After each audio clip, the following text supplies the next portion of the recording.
The doctor unwraps the bandage from the boy's left leg and immediately steps back.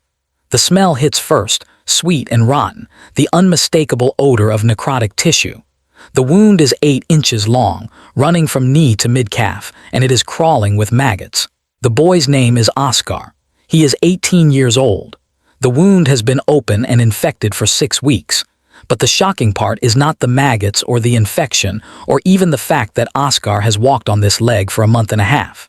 The shocking part is what the doctor finds when he examines the wound more closely.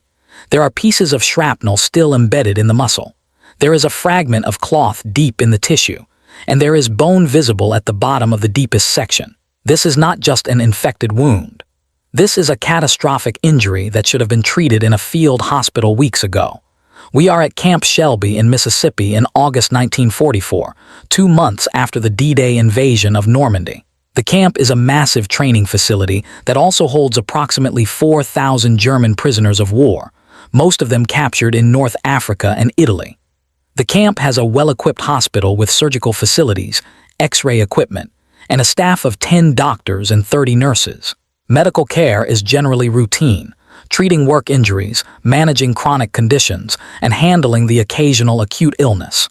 But today, the hospital receives a case that is anything but routine. Oscar arrives at Camp Shelby in the back of an army ambulance, transferred from a temporary holding facility in Georgia, where he spent the past 2 weeks.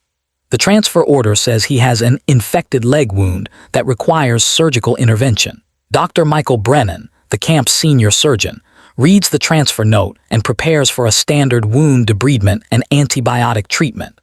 When the ambulance pulls up and the orderlies bring Oscar into the examination room, Brennan realizes nothing about this case is standard. Oscar is conscious but clearly in severe pain. His face is pale and covered in sweat. His leg is wrapped in dirty bandages that are soaked through with pus and blood. The smell is overwhelming. Brennan asks the orderlies to help Oscar onto the examination table and begins removing the bandages. Layer after layer comes off, each one more saturated than the last. When the final layer is removed, Brennan sees the wound and understands why Oscar was transferred. This is beyond the capacity of a small holding facility. This requires immediate surgical intervention and possibly amputation. Brennan calls for his surgical team and begins a preliminary examination. Oscar is 18 years old, 5 feet 7 inches tall, and weighs 114 pounds. His vital signs show he is fighting a severe infection. Elevated heart rate at 115 beats per minute, low blood pressure at 90/60, and a fever of 102.8 degrees Fahrenheit. Oscar is septic, and without aggressive treatment, he will die. We are still in the examination room, and Brennan is conducting a detailed assessment of the wound. The injury runs along the outer aspect of Oscar's left calf, a jagged laceration that is open to the depth of the muscle in several places. The edges of the wound are necrotic, dead tissue turning black and green. The surrounding skin is red and inflamed, spreading infection tracking up toward the knee and down toward the ankle. But what stuns Brennan is not the infection itself. It is what he finds inside the wound. As he probes gently with sterile forceps, he extracts 3 pieces of metal shrapnel, each about the size of a dime. He finds a 2-inch fragment of cloth that has been embedded in the muscle, causing a foreign body reaction. And at the deepest part of the wound, he can see exposed bone, the fibula showing white against the infected tissue. Brennan has been a surgeon for 12 years and has treated hundreds of combat wounds. He knows immediately what happened. This is a shrapnel wound, probably from an artillery shell or a mortar round. The wound was inflicted at least 6 weeks ago, possibly longer. It was never properly cleaned or debrided. Foreign material was left inside. Infection set in and spread. And somehow, Oscar has been walking and functioning with this catastrophic injury for over a month. Brennan calls over his assistant, Captain Linda Morrison, and shows her what he has found. Morrison looks at the wound and asks the question Brennan is already asking himself. How is this boy still alive? Brennan sends for an interpreter, a German-American corporal named Henry Fisher, and begins questioning Oscar about the injury. When did this happen? Oscar says it happened in early July during fighting near a town in France whose name he cannot remember. Did he receive medical treatment? Oscar says a medic wrapped the wound with bandages and gave him morphine, but there was no surgery. Why was the wound not treated properly? Oscar explains that his unit was in constant retreat. Field hospitals were overrun or abandoned.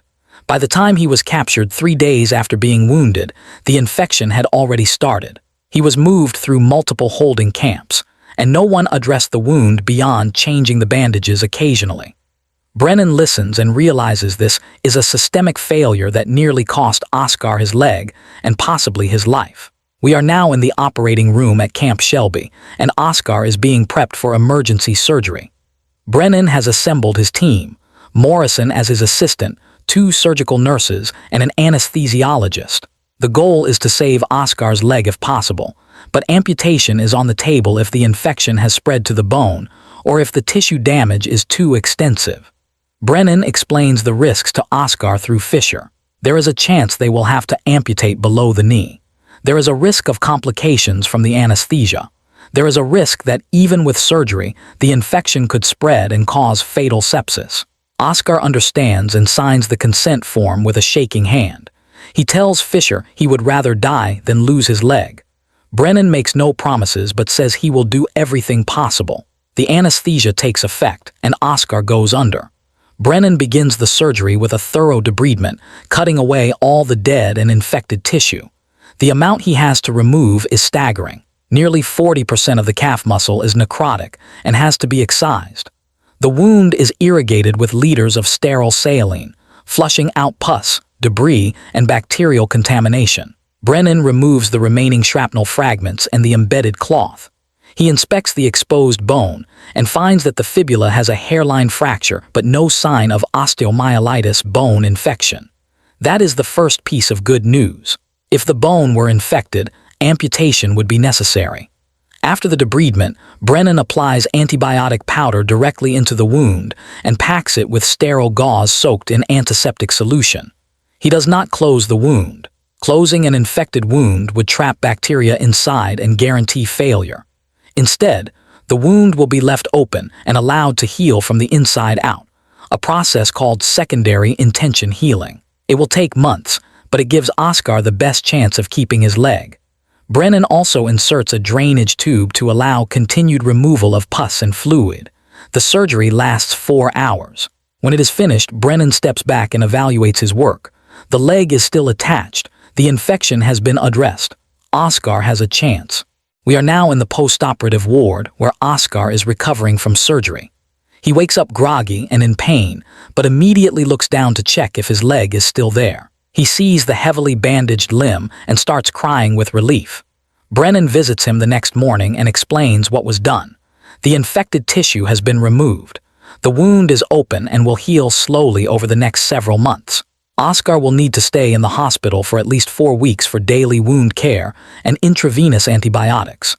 After that, he will transition to outpatient care with regular dressing changes and monitoring for any signs of recurrent infection. Brennan also tells Oscar that he was lucky. Another week without surgery and the infection would have spread to the point where amputation would have been unavoidable. Oscar begins a grueling treatment regimen. Every day, nurses unwrap the bandages, irrigate the wound with antiseptic solution, pack it with fresh gauze, and rewrap it. The process is excruciatingly painful. Oscar grips the bed rails and bites down on a rolled towel to keep from screaming. Morphine helps but does not eliminate the pain completely. The maggots that were in the wound when Oscar arrived are gone, killed by the debridement and the antiseptic washes. Interestingly, Brennan notes that the maggots may have actually helped Oscar survive. Maggot therapy, using fly larvae to eat dead tissue and clean wounds, was a recognized medical practice before antibiotics. The maggots probably kept the infection from being even worse by consuming necrotic tissue that would otherwise have harbored more bacteria. Let us know in the comments where you are watching this from. Are you in the United States, Germany, the United Kingdom, or somewhere else? We would love to know who is keeping these stories alive. Oscar also receives intensive antibiotic therapy. Penicillin is administered through intravenous injection 4 times a day. The antibiotic fights the bacterial infection systemically, preventing it from spreading to the bloodstream and causing fatal sepsis. Within a week, Oscar's fever breaks. His white blood cell count, which was dangerously elevated, begins to return to normal. His heart rate stabilizes. The redness around the wound starts to fade. The infection is being beaten back. Oscar is going to survive. We are now 2 weeks into Oscar's recovery, and he is stable enough to tell his full story. We need to go back to understand how an 18-year-old German soldier ended up with a catastrophic shrapnel wound that went untreated for 6 weeks. Let us go back to the spring of 1944. Oscar was living in a small town in Saxony with his mother and 2 younger sisters. His father had been killed on the Eastern Front in 1942. Oscar was working in a factory producing military equipment when he received his draft notice in April 1944. He was 17 years old, just 2 months shy of his 18th birthday. He was given 8 weeks of basic training and assigned to an infantry unit being sent to France to reinforce the defenses against the expected Allied invasion. Oscar's unit arrived in Normandy in late June, just weeks after D-Day. The Allied beachhead was already secure, and German forces were being pushed back across the French countryside. Oscar's unit was thrown into defensive positions near the town of Saint-Lô, tasked with slowing the American advance. The fighting was intense and chaotic. Oscar spent 3 days in a foxhole under constant artillery bombardment and air attack. On the 3rd day, an American artillery shell landed 20 feet from his position. The explosion knocked him unconscious and sent shrapnel in all directions. When Oscar woke up, his left leg was on fire with pain. Blood soaked his uniform. A piece of shrapnel had torn through his calf, creating the massive wound. A German medic found Oscar and applied a pressure bandage to stop the bleeding. The medic gave him a morphine injection and told him he needed to get to a field hospital as soon as possible. But the field hospital was 5 miles behind the lines, and the roads were under constant attack. Oscar was told to wait. He waited for 6 hours before a transport truck arrived. By then, the Allied advance had overrun his unit's position. The truck never made it to the field hospital. Instead, Oscar and a dozen other wounded men were driven east in a desperate attempt to reach German lines. The truck was strafed by Allied fighters and crashed. Oscar survived with his wound still untreated, now starting to show signs of infection. We are still tracing Oscar's journey, and now we follow him through the nightmare of being a wounded soldier in a collapsing army. After the truck crash, Oscar was separated from his unit and wandered on foot for 2 days, trying to find German lines. His leg throbbed with every step. The bandage was soaked through with blood and pus. He had no food and no water except what he could scavenge from destroyed villages. On the 3rd day, he collapsed in a ditch and was found by American soldiers. He was too weak to resist. He surrendered. The American soldiers who captured Oscar were part of a forward patrol with no medical support. They gave him water and a fresh bandage, then marched him to a temporary holding area. The holding area was a muddy field surrounded by barbed wire, housing about 300 German prisoners. There was a medic on site, but he was overwhelmed with more serious cases. Men with chest wounds, men with amputations, men dying from shock. Oscar's leg wound was inspected briefly, the bandage was changed, and he was told to wait. He waited for 5 days. The infection worsened. The pain became unbearable. Oscar could barely walk, but there was nowhere to sit except the muddy ground. From the holding area, Oscar was moved to a larger transit camp near the coast. The camp had a medical tent, and Oscar finally saw a doctor. The doctor looked at the wound, shook his head, and said Oscar needed surgery. But the camp had no surgical facilities. The doctor cleaned the wound as best he could, applied a fresh bandage, and gave Oscar a dose of sulfa powder, an early antibiotic. He wrote a note saying Oscar needed urgent surgical care and attached it to his transfer papers. Then Oscar was loaded onto a ship bound for England. The voyage took 12 hours, and the ship's medical officer did nothing beyond giving Oscar another dose of sulfa powder. By the time Oscar arrived in England, the wound was crawling with maggots.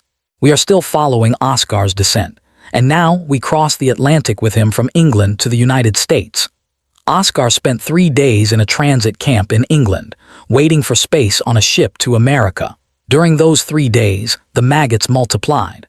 Oscar was horrified at first, but a British medic told him the maggots were actually eating the dead tissue and preventing the infection from getting worse. The medic left the maggots in place and gave Oscar another dose of sulfa powder. Then, Oscar was loaded onto a transport ship with over 2,000 other German prisoners. The voyage to America took 14 days. On the ship, Oscar's condition deteriorated further. The wound smelled so bad that other prisoners avoided him. The ship's medical staff changed his bandages every 3 days but did nothing else. There were no antibiotics beyond the sulfa powder, which was running out. There was no surgery. Oscar developed a high fever. He became delirious. Other prisoners thought he was going to die, but Oscar's body fought back. His immune system, pushed to its limits, kept the infection from spreading to his bloodstream. The maggots continued to clean the wound. Oscar survived the voyage, though barely. When the ship docked in New York, Oscar was processed through an intake center. The medical screening was supposed to identify prisoners needing urgent care, but the intake center was processing thousands of prisoners every week and was operating beyond capacity. Oscar was seen by a medic who looked at the wound, noted that it was infected, and wrote a referral for follow-up care. But the referral was not marked as urgent. Oscar was then sent by train to a holding facility in Georgia, where he waited 2 more weeks before finally being transferred to Camp Shelby. By the time he arrived at Brennan's examination room, the wound had been open and infected for 6 weeks. If you are enjoying this story and want more untold accounts from World War II prisoners of war, make sure to subscribe to the channel. We are bringing you stories that most history books never covered. We return to Camp Shelby, and Oscar is now 4 weeks post-surgery. The wound is healing, but progress is slow. The daily dressing changes continue. The open wound is gradually filling in with new tissue, growing from the bottom up. Brennan examines Oscar every other day and documents the healing process. The infection is completely cleared. New pink tissue, called granulation tissue, is forming in the wound bed. The edges are beginning to contract and pull together. At this rate, Brennan estimates it will take another 8 to 12 weeks for the wound to close completely. Oscar is moved from the hospital ward to a recovery barracks where he can rest and continue outpatient treatment. He is not allowed to put full weight on his left leg yet, so he moves around on crutches. The other prisoners in the recovery barracks are a mix of men with various injuries and illnesses. Oscar makes friends with a man named Joachim, who is recovering from pneumonia. Joachim is older, in his 30s, and was captured in North Africa. He listens to Oscar's story and shakes his head in disbelief. 6 weeks with an untreated shrapnel wound. Joachim says Oscar is either the luckiest or the toughest person he has ever met. Oscar does not feel lucky or tough. He just feels grateful to be alive. By the 10th week post-surgery, the wound is nearly closed. Only a small section about 2 inches long remains open, and it is filling in rapidly. Brennan clears Oscar to begin physical therapy, gently rebuilding the strength in his left leg. The calf muscle is permanently damaged from the injury and the surgery.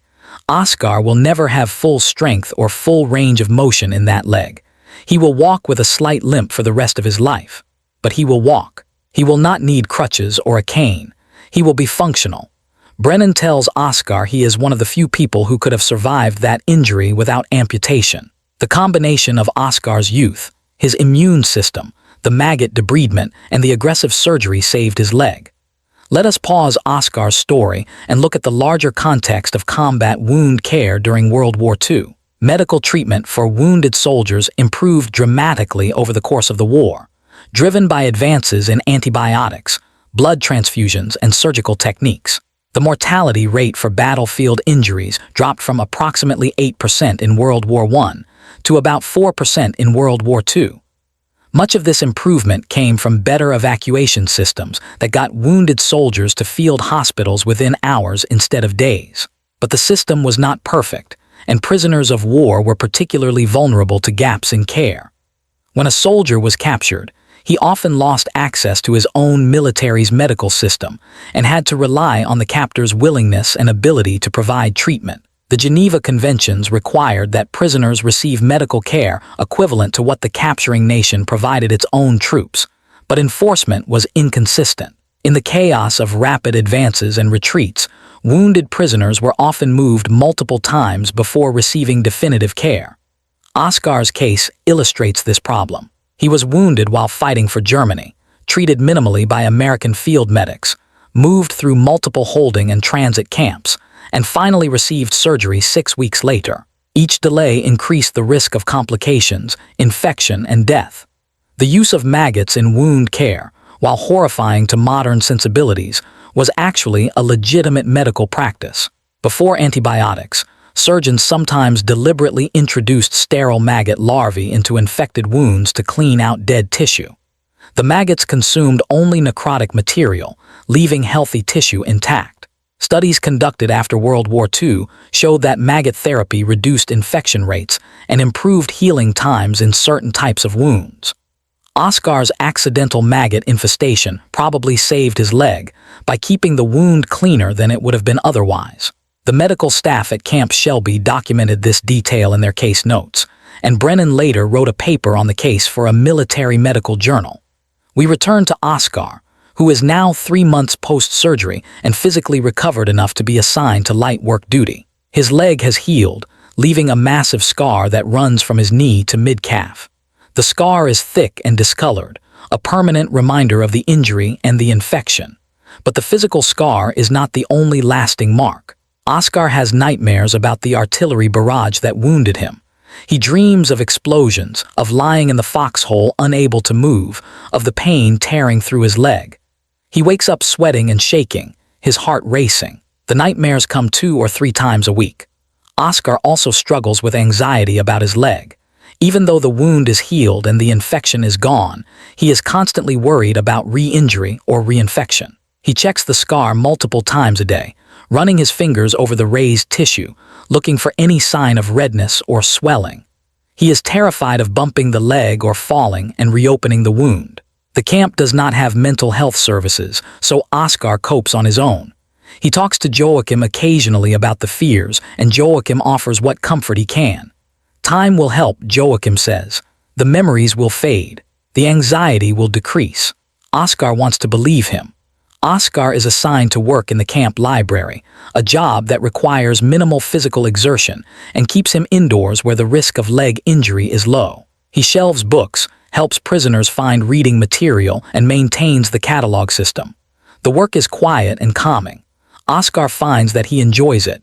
He reads voraciously during his downtime, everything from novels to history books to technical manuals. Reading gives him an escape from the constant worry about his leg and the nightmares about the war. It also gives him hope that there might be a future beyond all of this, a life where he is not defined by his injury.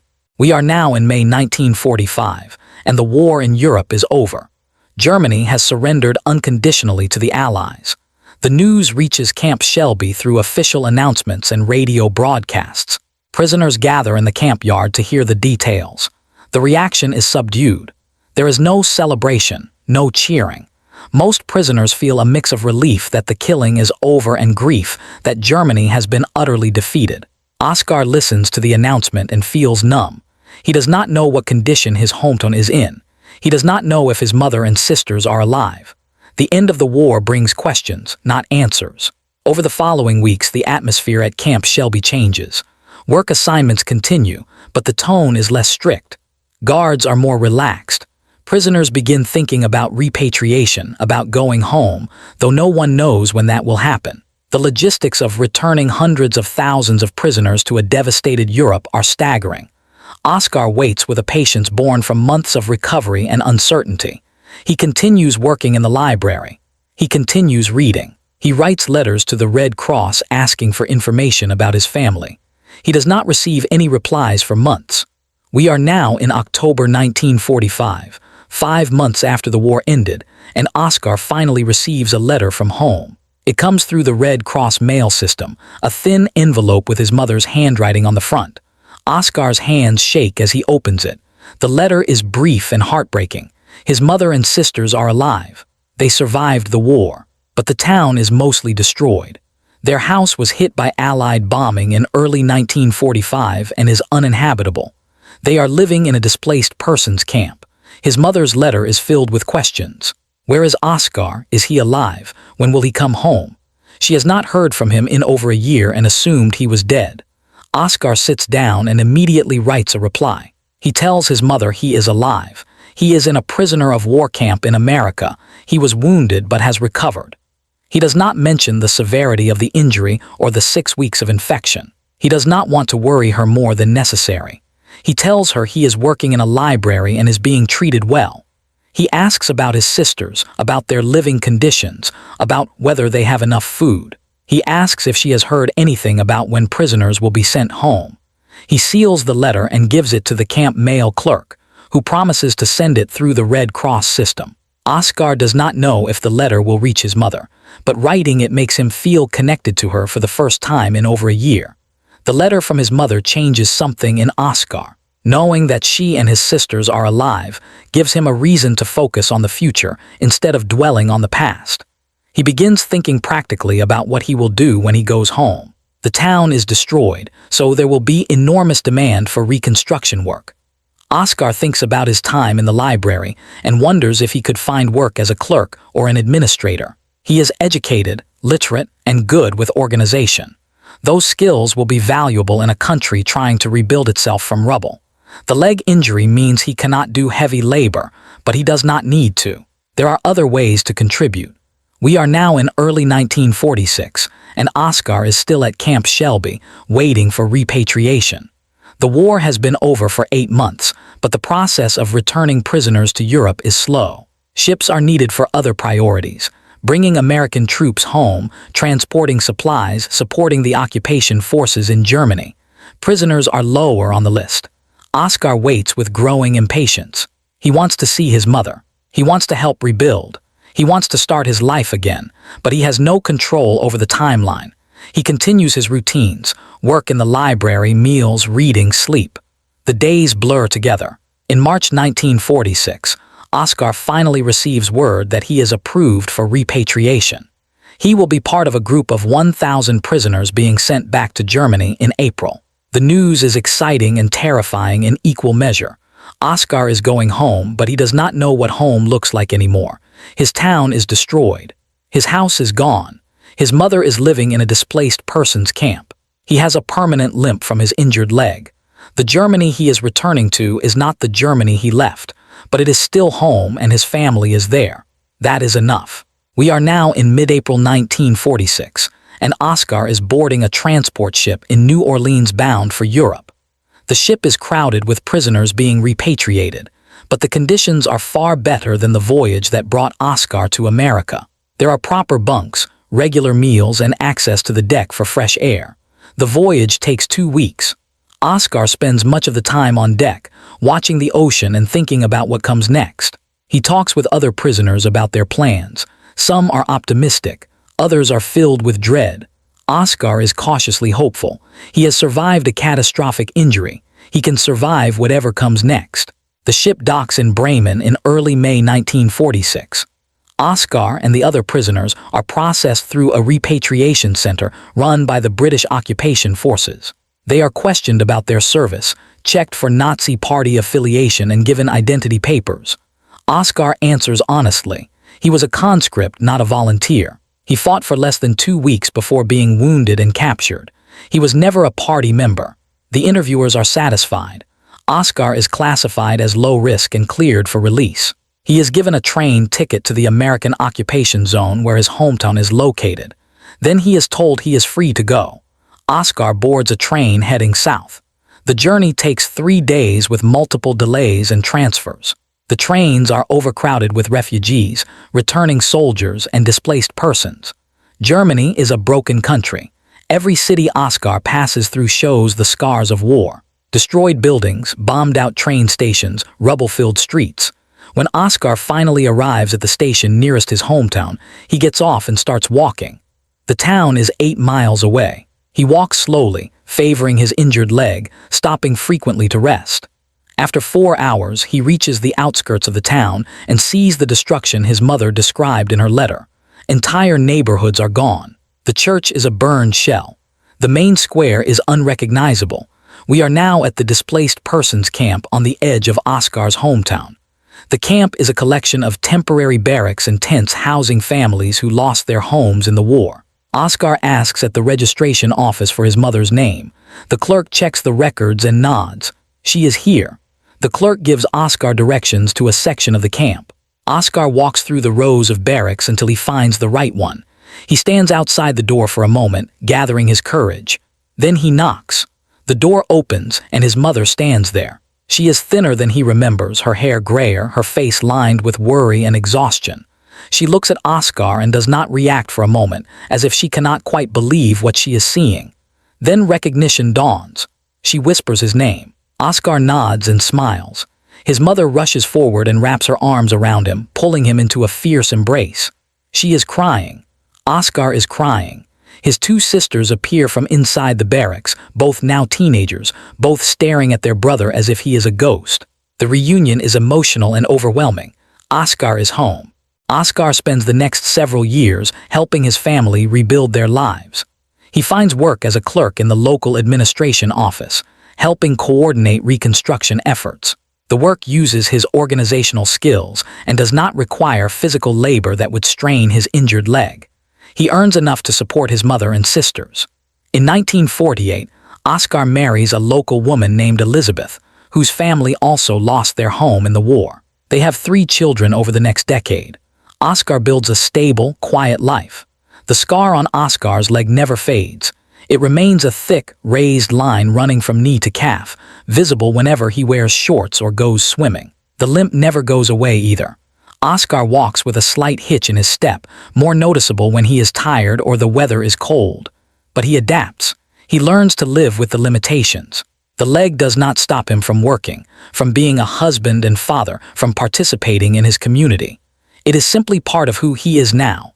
Oscar rarely talks about the war or his injury. When people ask about the scar, he says he was wounded in France and treated in an American prisoner of war camp. He does not mention the 6 weeks of infection, the maggots, the surgery that saved his leg. Those details are too personal, too painful to share casually.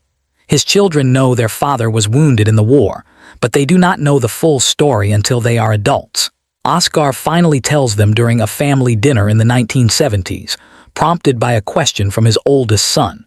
The story shocks them, and they understand for the first time how close they came to never existing. We shift focus now to Dr. Michael Brennan and what happened after Oscar left Camp Shelby. Brennan continued working at the camp until it transitioned away from prisoner operations in late 1946. He treated hundreds of patients during his time there, but Oscar's case remained one of the most memorable. Brennan used the case in teaching sessions for junior doctors, emphasizing the importance of thorough wound debridement and the dangers of leaving foreign material in traumatic injuries. He also wrote a detailed case report that was published in a military surgical journal in 1947. After the war, Brennan returned to civilian practice in Chicago. He became a trauma surgeon at a large urban hospital, treating gunshot wounds, car accident victims, and industrial injuries. He frequently thought about Oscar and wondered what became of him. Did he make it home? Did the leg continue to heal properly? Did he have a life? Brennan never knew the answers, but he hoped they were all positive. Years later, when Brennan retired and was interviewed for a medical history project, he talked about Oscar's case. He described the stunning sight of the infected wound, the emergency surgery, and the successful outcome. The interviewer asked what the case taught him. Brennan said it taught him that the human body is capable of surviving injuries that should be fatal, and that a surgeon's job is to give that survival a chance. What does Oscar's story tell us about World War II and the treatment of wounded prisoners of war? On one level, it is a story about systemic failures. Oscar should have received surgical care within hours of being wounded, not 6 weeks later. The delays occurred at multiple points. In the chaos of combat, in overwhelmed holding camps, in transit facilities focused on logistics rather than medical care. Each delay increased the severity of his infection and the risk of losing his leg or his life. The system eventually worked when Oscar reached Camp Shelby and Dr. Brennan, but by then the damage was extensive. On another level, Oscar's story is about remarkable resilience. His body fought off a massive infection for 6 weeks with minimal medical support. His immune system, aided inadvertently by maggots eating dead tissue, prevented the infection from becoming fatal sepsis. When he finally received proper care, his body responded to treatment and healed. That resilience was partly biological luck, but it was also a testament to Oscar's youth and underlying health. An older or weaker person would not have survived. The medical exam that stunned everyone at Camp Shelby was stunning because it revealed the gap between what should have happened and what actually happened. Oscar should have been treated immediately. Instead, he suffered for 6 weeks, carrying shrapnel, cloth, and a massive infection in his leg while being shuffled through camps and ships. The exam revealed not just a medical emergency, but a failure of the prisoner care system. Dr. Brennan's intervention saved Oscar's leg and probably his life, but it also exposed how many other prisoners might be suffering from untreated injuries in the gaps of the system. Oscar survived, went home, and built a life. The scar on his leg is a permanent reminder of the wound and the infection, but it is also a reminder that he made it through.